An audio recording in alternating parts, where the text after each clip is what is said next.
Ito yung tira nating lechon. Bali, ano to?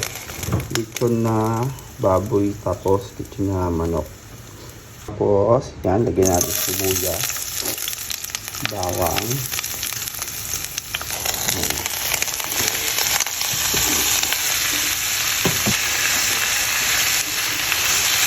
Masarap, lagyan natin ng konting oyster sauce. Suka, mga bossing, lagyan natin ng suka. Okay. Saan yung laurel? Suka.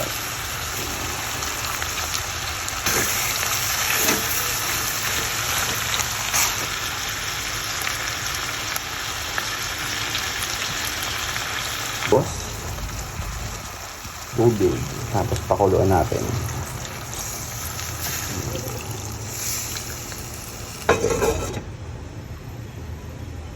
Kaya muna natin kumuluyan ng mga ilang minuto. Yan mga bossing, luto na to.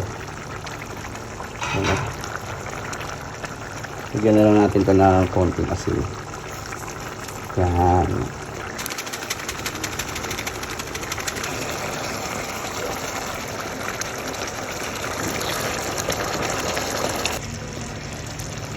Ito na ang ating finished product ng lechong paksiw.